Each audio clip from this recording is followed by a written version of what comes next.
পুলিশের এনকাউন্টারে যার মৃত্যু হয়েছে এই প্রভাস মণ্ডলকেই কিন্তু সিসিটিভি ফুটেজে একাধিকবার ঘটনার দিন একাধিকবার যাতায়াত করতে দেখা গেছে। সিসিটিভি ফুটেজে উঠে এসেছে কয়েক মিনিটের অন্তর অন্তর একাধিকবার ওই রাস্তা দিয়ে যাতায়াত করেছেন প্রভাস মণ্ডল, এমনকি ওই নাবালিকাকে সঙ্গে করে নিয়ে যাচ্ছে প্রভাস মণ্ডল।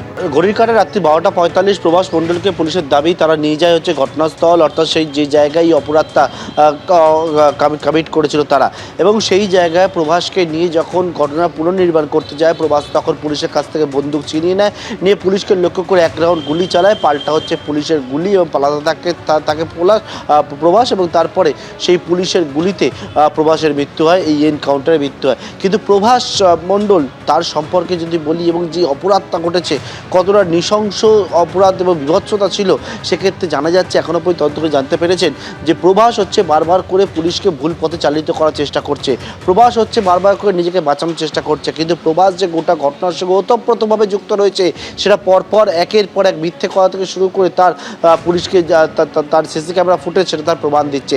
সিসি ক্যামেরায় দেখা যাচ্ছে প্রভাসকে নাবালিকার সঙ্গে যেতে ঘটনার শনিবার দিনকে, তার পরবর্তীকালে যখন স্থানীয়রা চিনতে পারে প্রভাসকে, তারপর রাত্রেবেলা যখন তার বাড়িতে যায় তার পরিবার জানায় যে প্রভাস বাড়িতে নেই স্থানীয়দেরকে, তখন সঙ্গে ফাঁড়ির 2 পুলিশ ছিল, যখন তারা ভেতরে প্রবেশ করে দেখে প্রভাস লুকিয়ে রয়েছে।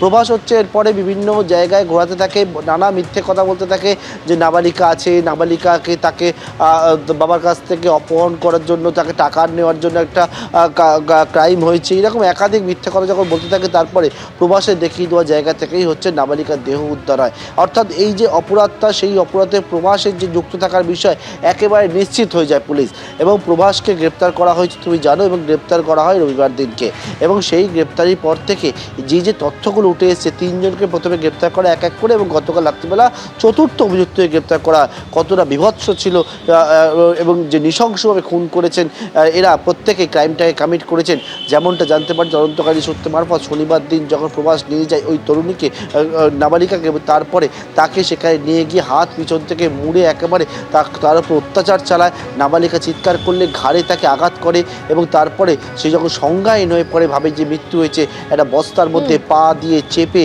ঢুকিয়ে নিয়ে যায় এবং নিয়ে গিয়ে পুকুরের জলে ফেলে দেয়। এনকাউন্টার তো কোনো আইনগত পদ্ধতি নয়। কেউ যদি অভিযুক্ত হয়, কেউ যদি দোষী হয়, তাহলে তাকে আদালতে নিয়ে যাওয়া হোক, আদালত তাকে বিচার করে ফাঁসি দিক। পুলিশ এই সামারি জাস্টিস যে করছে সেটা পুরোপুরি অন্যায়, নিন্দার যোগ্য। উত্তরপ্রদেশে তো এটা যোগী আদিত্যনাথ তার স্টাইল করে নিয়েছে, আসামেও হচ্ছিল কিছুদিন ধরে, এখন পশ্চিমবাংলায় চলে এলো, এইটাই দুর্ভাগ্যজনক।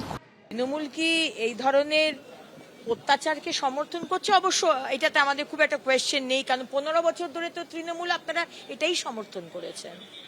যাদের ধর্ষণ হয়েছে আমাদের মহিলাদের, তাদেরকে অপমান করা হয়েছে, আমাদের ক্যারেক্টার নিয়ে কাটাছেঁড়া করা হয়েছে, 8টার পর বেরোনো যাবে না, সর্দি কাশির মতো ধর্ষণও একটা জিনিস, রেট বেঁধে দেওয়া হয়েছে, অপমান করা হয়েছে। আপনারা যে এই কথাটা বলবেন এটাই তো স্বাভাবিক, কিন্তু বাংলার মানুষের জবাব দেবে। কেউ ধর্ষণ করেছে, তাকে ধরা হয়েছে, তাকে ক্রাইম সিনকে দেখাবার জন্য যখন তাকে নিয়ে যাওয়া হচ্ছে সে চালাকি করে পালাবার চেষ্টা করছে, তখন তাকে মারা হচ্ছে।